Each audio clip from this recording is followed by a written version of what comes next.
Olá, já estamos no ar com o Diálogo Jovem Pan, uma conversa franca com pessoas que fazem parte da história do Brasil. Em destaque, as negociações para aprovar a reforma tributária agora no Senado. A reforma tributária vai dominar as discussões no Senado agora no segundo semestre. O texto que veio da Câmara pode ser aperfeiçoado, mas ainda existem dúvidas.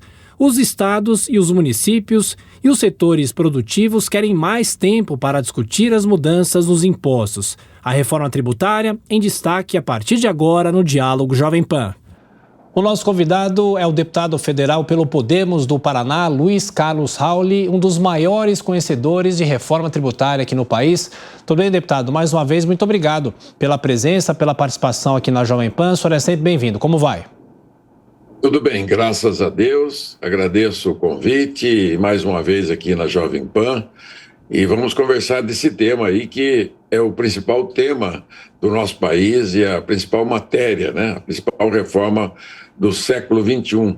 A reforma tributária, a mãe de todas as reformas econômicas do Brasil. É isso. Estamos nas ordens aí. Deputado, o senhor acompanhou, claro, toda a aprovação. Aliás, o senhor voltou para o Congresso Nacional recentemente, né, depois da saída de Deltan Dallagnol, e quis que o senhor estivesse no Congresso para ver a aprovação dessa matéria que o senhor tanto lutou, tanto buscou nos últimos anos, nas últimas décadas. Agora, eu pergunto para o senhor, acho que a grande dúvida é saber, o senhor acha que o Senado vai fazer as mudanças que ainda são necessárias para aprimorar o texto finalmente aprovado pela Câmara depois de décadas? Sim, esse é o papel do Senado, que é a Câmara Revisora de todos os projetos e também das emendas constitucionais. Ela também vai passar por 2 turnos. Primeira etapa, CCJ. O Senado não tem necessidade de comissões especiais, né, de reforma tributária. E lá já se encontra na CCJ, há 4 anos, um projeto idealizado por mim, que foi levado ao Senado em 2019, que é a PEC 110, de 2019, que tem o mesmo teor. Mais de 90% do que está no relatório da PEC 45, relatado pelo grande líder Aguinaldo Ribeiro, está na PEC 110, relatado pelo ex-senador, o grande senador do Maranhão, Roberto Rocha. Então, eles já vão ter uma grande facilidade, né? Porque nesses últimos 4 anos, eu mesmo estive presente em todas as reuniões, né, da CCJ e centenas de palestras que fizemos sobre a mesma matéria. Então, acho que vai ser bem tranquilo para o senador Eduardo Braga fazer um bom relatório e a CCJ se debruçar e votar e fazer as correções que são necessárias. Deputado, antes de entrar nos pontos principais da reforma, uma possibilidade que foi discutida nos últimos dias é sobre, de novo, fatiar a reforma tributária. O próprio senador Eduardo Braga já disse que isso não será possível, ou pelo menos ele é contra essa possibilidade de fatiamento. O senhor acha isso interessante ou isso atrasaria a reforma tributária que pode ser aprovada até outubro no Senado? Não há necessidade de fatiamento, né? E o próprio senador Eduardo Braga acabou de dar entrevista aqui para vocês e tem dado essa entrevista em todos os meios de comunicação, que é fazer os ajustes que são necessários e pode promulgar a parte essencial e devolve para a Câmara, né, aquilo que eles modificarem. Na essência, a criação do IVA está bem colocado, né? Queriam um imposto de valor agregado, acrescentado, adicionado, único, nacional, dual, quer dizer, mesmo que seja dual, ele vai ser uma lei única, né? Uma lei complementar regulamentando a matéria de forma única. E no primeiro ano vai ser feito o teste da matéria, né? Como funciona, com alíquota pequena, para depois dimensionar qual vai ser a alíquota. Eu acho que está muito bem colocado e, claro, como toda matéria, o processo político ele é intenso, né? E o relator da Câmara teve que fazer algumas concessões que poderão ser corrigidas pelo Senado da República. Eu mesmo já tenho enviado várias sugestões, né, para eles, para que faça pequenas correções também no texto. Deputado, uma discussão, o senhor falou sobre alíquota, né? Sobre a decisão em relação sobre valores, sobre números. Por que a Câmara ainda não fez essa definição? Ou isso realmente é melhor que ficasse nas mãos do Senado?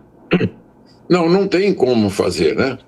porque a fixação da alíquota vai depender do teste do modelo que vai ser feito pela Receita Federal já no primeiro ano, espero que seja o ano que vem, com 1% de alíquota. Dando certo o funcionamento do modelo de cobrança eletrônica, né, única no ato do pagamento do imposto, muda todo o paradigma da tributação, arrecadação e fiscalização do IVA no Brasil.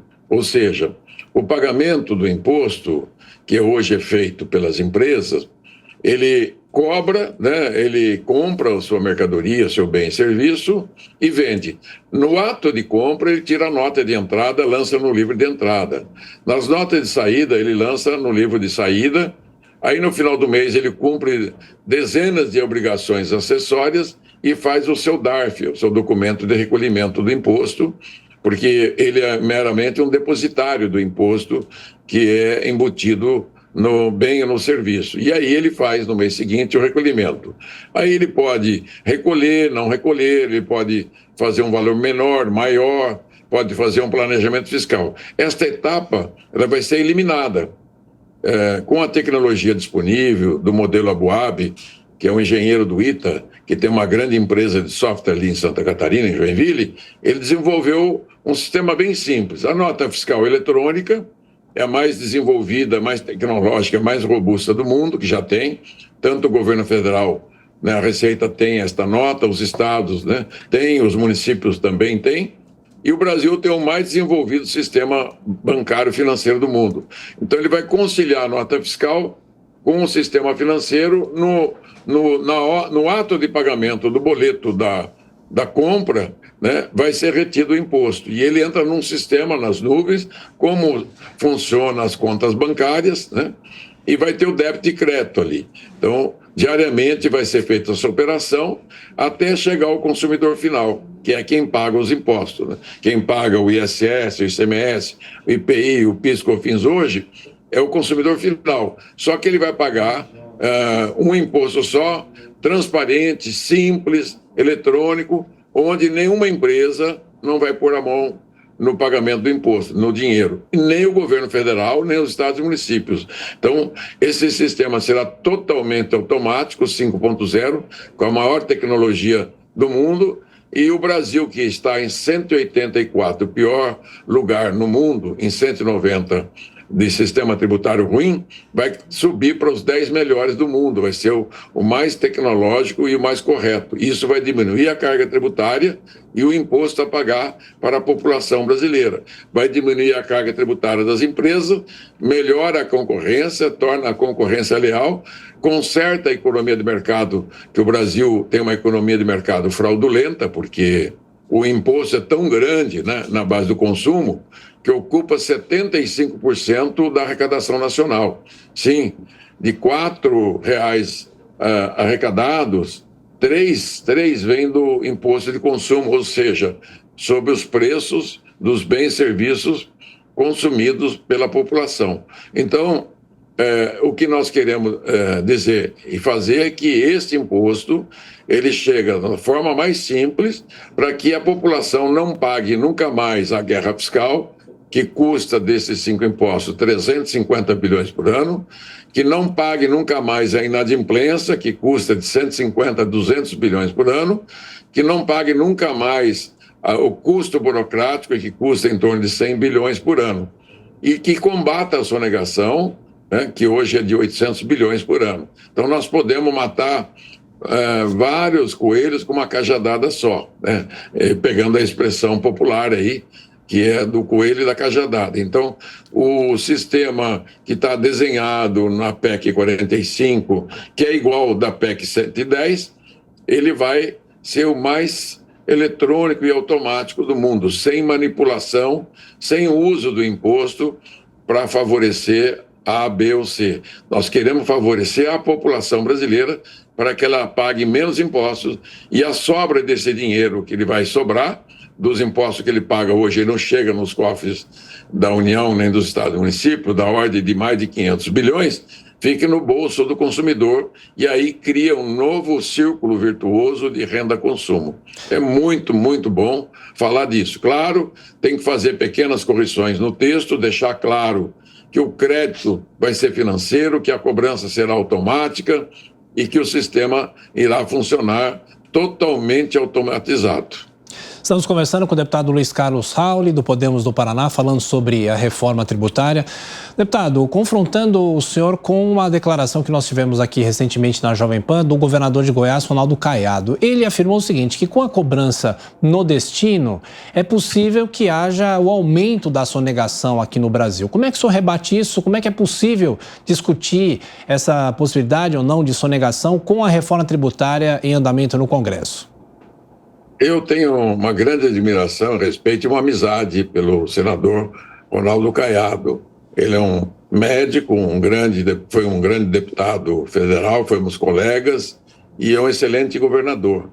Mas eu sou especialista nessa área e posso dizer e tranquilizar meu amigo Ronaldo Caiado e ao Brasil de que a sonegação existe hoje. O Brasil tem a maior sonegação do planeta Terra, né? 25% de sonegação, 800 bilhões por ano.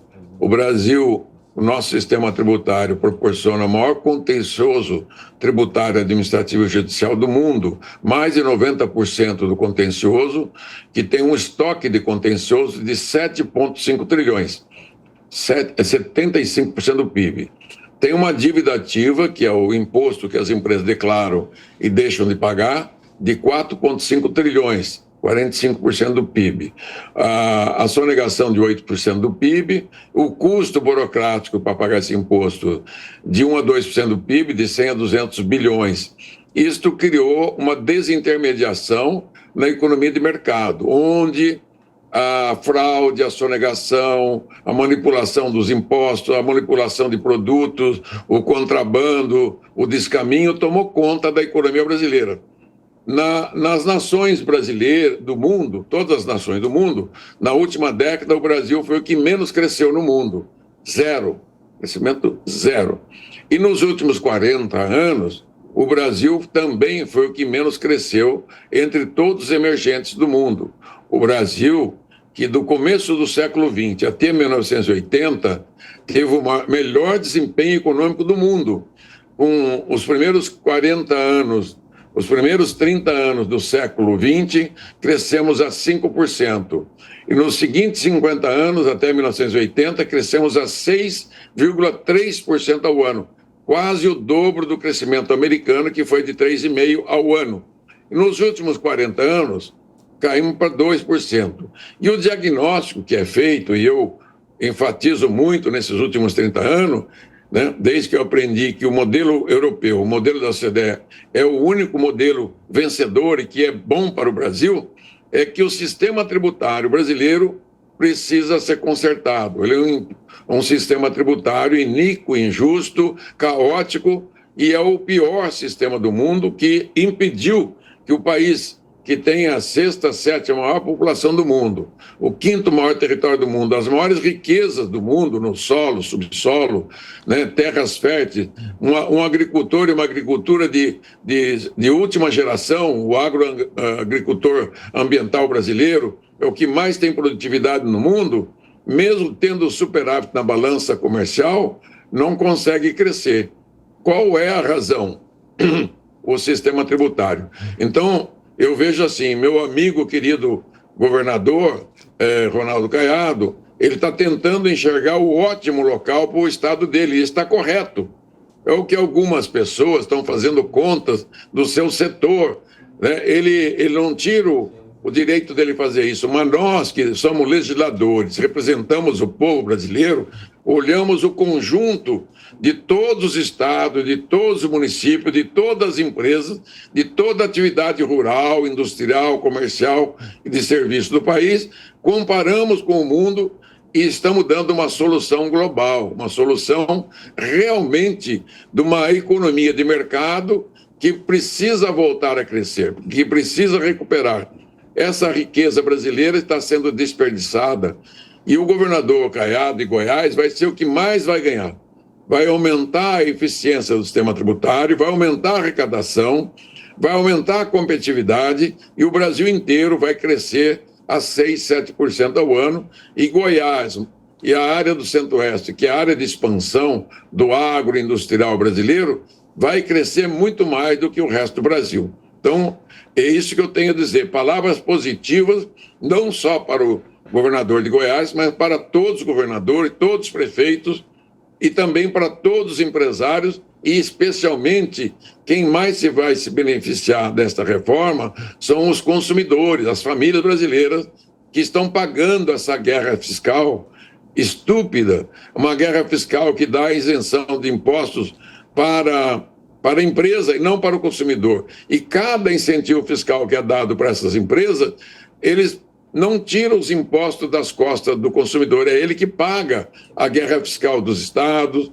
é ele que paga os incentivos fiscais federais.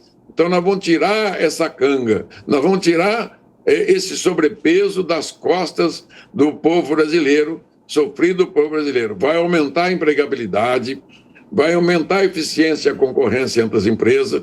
O Brasil vai poder ingressar na OCDE com este modelo, vai melhorar o salário, aumentar o número de empregos, vai melhorar o lucro das empresas e vai aumentar o poder de compra das famílias brasileiras.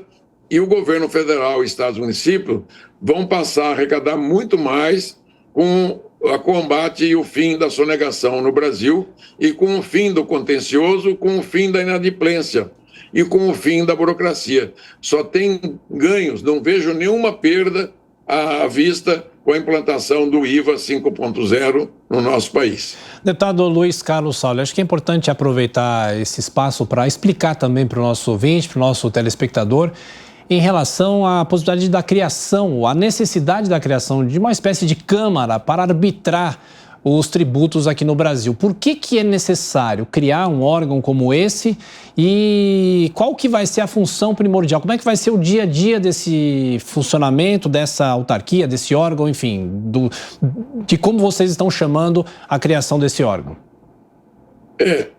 Eu, pessoalmente, com a experiência que eu tive fazendo, elaborando e aprovando o Super Simples, em 2006, nós criamos uma comissão na Câmara, presidido pelo ex-deputado Carlos Méry, que também foi presidente do SEBRAE, e eu, nesse Super Simples, criamos o Simples e o MEI, que saiu de 1 milhão e pouco de empresas e passou para 7 milhões de micro e pequenas empresas no Simples Nacional.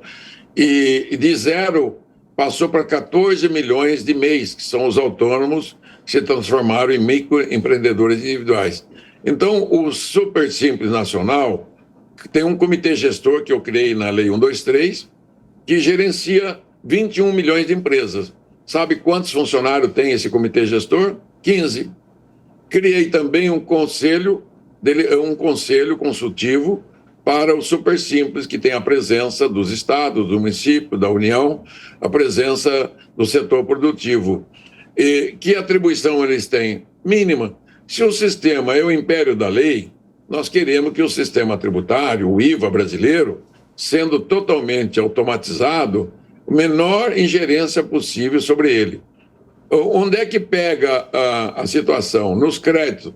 Como o crédito na PEC 45, que também está na 110, será financeiro, ele muda substancialmente, profundamente, o regime de creditamento de empresa para empresa, que hoje é pelo crédito escritural. Então, não precisa ter pago o crédito, o imposto, para a empresa receber o crédito. Esse modelo vai ser extinto, vai ser eliminado. A cadeia produtiva do agro, da indústria, do comércio, do serviço e do varejista vai ter que ter pago o imposto na cadeia anterior para ele se creditar financeiramente. Com isso, você acaba com o maior planejamento fiscal, com o maior problema de contencioso tributário, administrativo e judicial que tem no Brasil. Então, nesse momento, a Câmara, o conselhão aí que estão falando, dos estados e municípios, vai ter muito pouca tarefa para fazer. Exportou, só paga a devolução do imposto de exportação se tiver ele recolhido financeiramente. Os créditos do ativo fixo e os créditos das compras do agricultor vai ser devolvido em tempo real.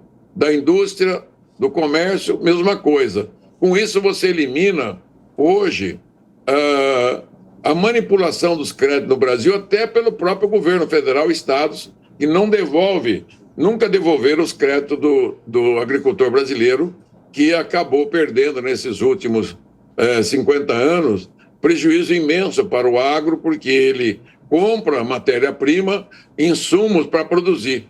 Isso no regime de valor agregado, deveria o ICMS, o IPI e o PIS/COFINS devolver para o agricultor esses impostos embutidos na produção dele, quando ele vende o produto dele, e não é devolvido.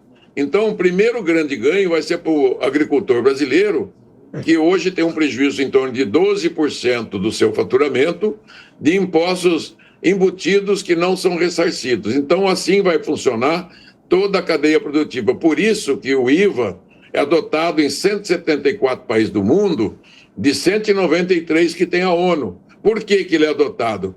Porque ele é um regime neutro, de tributação neutra para os elos, as empresas da cadeia produtiva. Ou seja, ele é mais do que um imposto, ele é um instrumento de negócio onde os contratos de compra e venda entre empresas, começando do agro, né, da rural, passando pela indústria, para todo o comércio, todos atacadistas e todos os setores, este dispositivo vai manter a neutralidade e o creditamento cheio, universal. Isso é de uma grandiosidade econômica que vai fazer com que o setor produtivo brasileiro passe a crescer, passe a ter concorrência sem que nenhuma empresa tenha vantagem sobre a outra. Imagine o dia que hoje uma empresa paga imposto, outra não paga, um tem incentivo fiscal, outra não tem, uma recorre à justiça, outra não recorre, ou uma sonega, outra não sonega. Isso não é economia de mercado, isso é uma economia predatória da pior espécie, que destruiu o potencial de crescimento econômico, destruindo milhões de empregos, destruindo a riqueza e prejuízo de impostos que deveriam ter entrado nos cofres da União, Estados e Municípios, e o Brasil poderia estar com toda a sua infraestrutura, superestrutura, e o seu SUS, a sua educação pública, o Sistema Único de Saúde e a educação brasileira, sim, com as melhores construções, melhores escolas, com os melhores salários do mundo. Infelizmente, ficamos para trás. Mas vamos corrigir agora, não olhar para trás para não virar estátua de sal, como no caso da Bíblia, né? Então, nós vamos consertar o sistema, criar uma regra isonômica, uma regra transparente, uma regra moderna de negócios. Nós estamos mudando os negócios do Brasil de uma vez por toda, tornando os negócios honestos. Os negócios serão transparentes e aí o capitalismo brasileiro, que é da pior espécie, vai se firmar e se tornar uma economia de mercado liberal, funcional e um capitalismo realmente que respeite as regras, né? As empresas respeitem as regras e o governo também respeite as regras. E aí você tem, né, uma forma de que o governo federal, estados e municípios fiscalizem com mais tranquilidade as empresas, né, sem ter que adentrar aos detalhes da minúcia que é hoje. Então, nós vamos combater a sonegação, porque nós temos o melhor fisco do mundo, né? Os auditores fiscais da União, Estados e Municípios são extremamente preparados, mas também eles são vítimas desse emaranhado, como são os contabilistas, como são as empresas.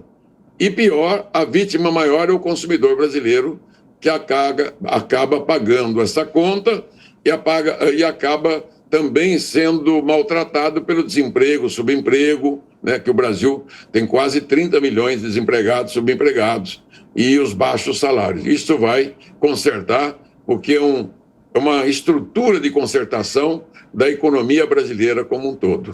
Deputado Luiz Carlos Sauro, acho que é bom também esclarecer para o nosso público em relação à cesta básica no Brasil. Houve uma possibilidade de que a cesta voltasse a ser taxada, mas aí houve uma discussão e um consenso para que os impostos sejam zerados na cesta básica do Brasil. Isso garante o quê? Isso é necessário porque, para, obviamente, não onerar mais as famílias, mas há algum tipo de risco do Senado mudar essa determinação que veio da Câmara? Não, isso é uma conquista. Se você olhar toda a minha luta das PECs que eu trabalhei, sempre eu preconizava 0 de imposto para comida e 0 de imposto para remédio. A comida básica, que é a cesta básica, vai ter 0 de imposto, né? Uma grande conquista. Os remédios terão 60% de redução. O transporte público urbano e conurbado vai também ter redução. A educação e a saúde também vai ter redução, né? E outros itens também terão redução. Isso é para poder melhorar o poder aquisitivo das famílias de baixa renda. Isso vai dar uma redução de carga tributária para as famílias de baixa renda. Mas também nós criamos, na PEC 110 e na 45, um regime de devolução também dos impostos pagos pelas famílias de baixa renda que estão no Cadastro Social Único Nacional, que são 50, 60 milhões de pessoas, mais ou menos aí umas 20 milhões de famílias que terão direito, no modelo novo, a devolução do todo ou parte do imposto que ele paga hoje para diminuir a regressividade. Porque a tributação de consumo, com regra única, com alíquota única nacional, ou com algumas exceções, como foram feitas ali na Câmara, ela sobrecarrega o consumo das famílias de baixa renda, porque, diferentemente de uma família rica, de classe média alta, o trabalhador de baixa renda, ele consome quase todo o seu salário na subsistência da sua família. Comida, roupa, né, material de higiene, as coisas essenciais do dia a dia.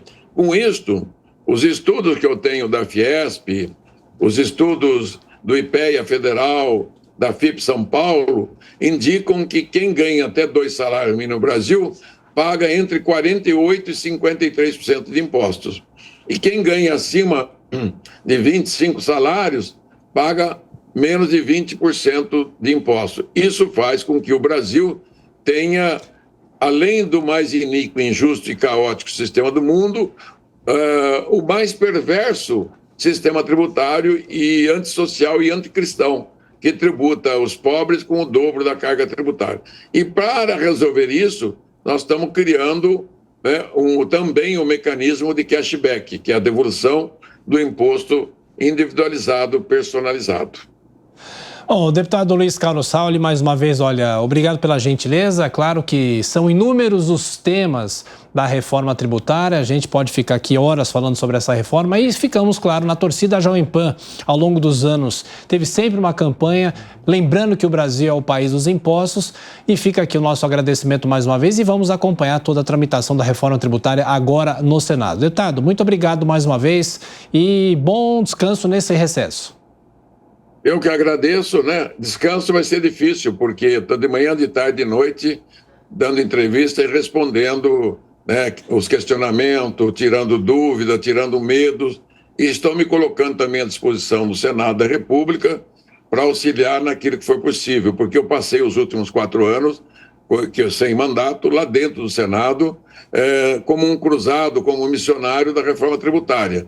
Eu sempre falei, olha, é a maior reforma econômica da história do Brasil. É a reforma mais importante porque vai consertar a economia de mercado.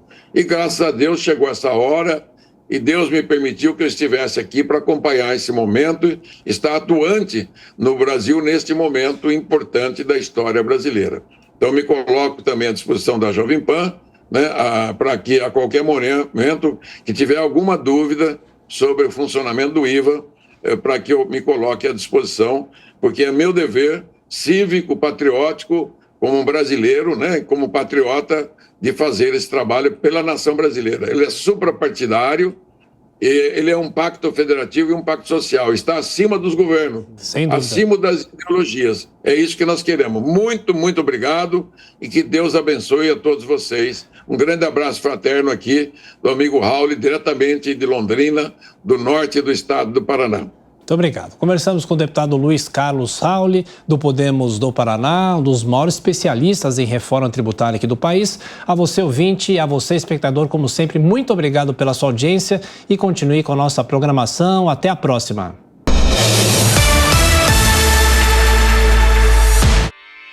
Realização Jovem Pan News.